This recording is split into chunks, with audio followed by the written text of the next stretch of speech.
This is the family member information leaflet for the study titled Maximising Equity and Accessibility of Acute Stroke Care Pathways in Ireland, a survey to understand patient outcomes and experience. This is part 1 of the information leaflet describing the study. Why is this study being done? The Health Research Board, or HRB, is funding research that examines the experience of patients who have had a stroke recently. We wish to understand how best to plan and organise stroke services to meet the individual needs of people who have a stroke.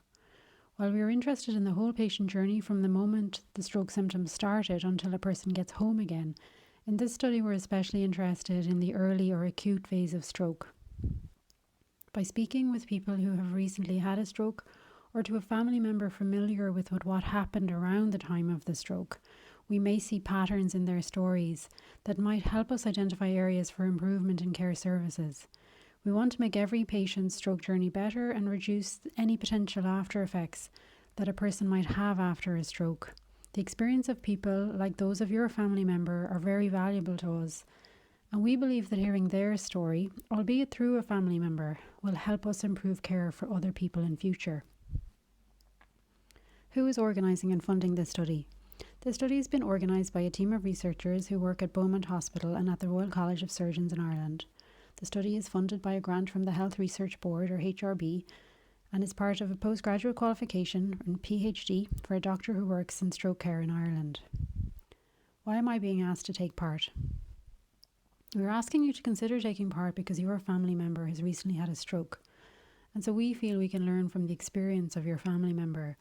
We wish to include everyone who has had a recent stroke in Beaumont Hospital in this study, and the stroke consultant caring for your family member has highlighted that your relative will not be able to participate directly themselves.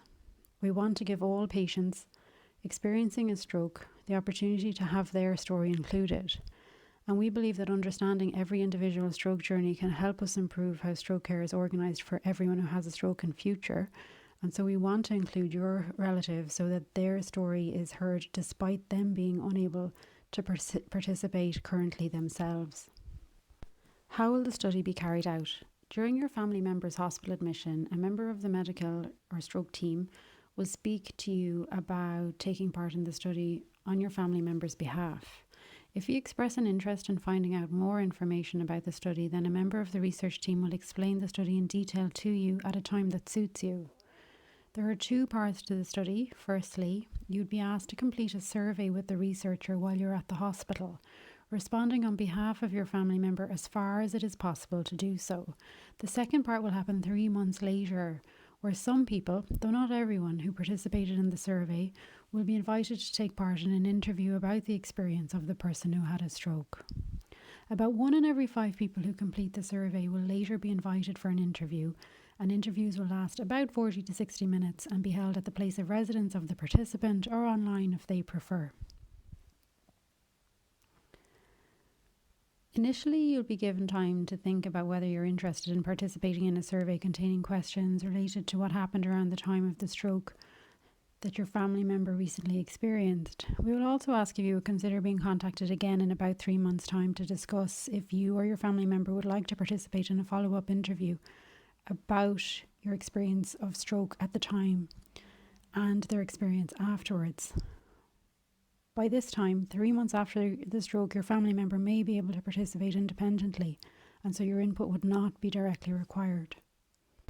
The researcher will return usually the next day after you've had time to think about it and to read this information leaflet and answer any questions that you might have about the study. If you agree to participate, you'd be asked to sign a consent form to give your permission to participate in the survey on behalf of your family member, and you'd also be asked to assent to the participation of your family member, with you acting as a proxy reporter on their behalf. You'll also be asked to give consent to be contacted again in 3 months' time, and if after 3 months you are contacted again, your family member may be in the position to decide for themselves whether or not to participate in the interview. If they've not regained the capacity to participate, you'll be offered the opportunity to participate in an interview on their behalf, again as a proxy reporter. If you decide you didn't want to take part in an interview on their behalf, that decision will not affect their care in any way. If you do decide to participate in this first part of the study, The researcher will fill in the survey with you. You're under no obligation to participate in any research study, and participating in the survey puts you under no obligation to take part in a later interview, should you be invited to do so. What will happen to me if I agree to take part? If you agree to participate in the study on behalf of your family member, the researcher will go through each of the questions of the survey with you one by one.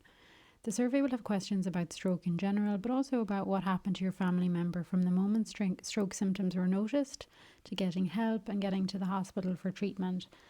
The researcher will fill in the answers with you. If you cannot remember or do not know the details from the time of your family member's stroke, don't worry, that's quite common. It's still worth completing as many of the survey questions as possible. The survey will take about 20 to 30 minutes and will be filled in at a time that suits you. Ideally, it'll be completed in the presence of your family member and will not interrupt their time with their multidisciplinary team members. Their care will always be the priority. The researcher will also review your family member's medical records on the ward to collect information about their stroke, including the type of stroke, their blood pressure and sugar readings at the time of their stroke, and their medical history. They will not be asked to give blood samples or have any new tests. If they attended Beaumont Hospital by ambulance, we will also ask Dublin Fire Brigade to summarise the times that they recorded for all calls related to the stroke. You can stop participating at any time. The discussion, while completing the survey, will not be recorded in video or audio format.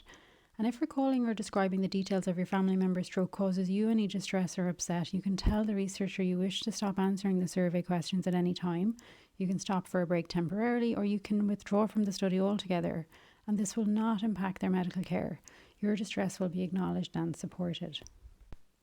What are the benefits? Time is very important in stroke care, and we want everyone to get to hospital as quickly as possible if they think they might be having a stroke. While your family member may not benefit directly, it is hoped that the results of this study will help people who have a stroke in future to have the fastest possible access to the care that they need. We want to improve how stroke services are planned and organised to make them fast and efficient as possible for everyone, so that people have the best possible outcome after their stroke. What are the risks? This study involves a survey with questions about people's understanding of stroke in general and about your family member's recent experience of stroke care and stroke services.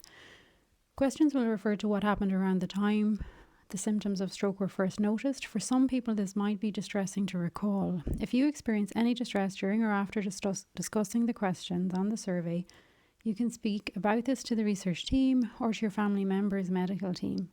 Additionally, the Irish Heart Foundation have a stroke support group who can be contacted by telephone at 01 6685 001, Monday to Friday, 9 a.m. to 1 p.m. They can also be contacted by email using the address support@irishheart.ie. Confidentiality is important in research studies, and we try our very best to keep all our conversations confidential. In a hospital, this can be a challenge. All of the files and paperwork for this study will be confidential, but it is possible that our conversations could be overheard on a ward. Every effort will be made to ensure confidentiality is maintained at all times, while also giving everyone who wishes to participate the opportunity to do so. What if something goes wrong when I'm taking part in this study? It's very unlikely that anything will go wrong as a result of participating in this study. However, if you feel distress as a result of the survey, you can speak to the researcher or to your family member's stroke team. This form has the contact details of the research team on page 1, 8 and 10, whom you can contact for advice or support. Is the study confidential? All information collected will remain confidential at all times. Yours and your family member's personal details, such as name, date of birth, address and contact details, telephone number and email address, will be coded so that only the research team will be able to determine your identity. All information will be destroyed after 5 years, and we will let your family member's GP know if you participate on their behalf, unless you feel your family member would prefer that the GP is not made aware. Your family member's medical records will remain in the possession of Beaumont Hospital at all times and never removed from the hospital for this study, and you have the right to access all information gathered with regard to your contribution to the study. We hope to publish the results of the study in scientific journals. However, you or your family member will not be identifiable in any publication, and we will anonymously acknowledge your help in this study in future publications.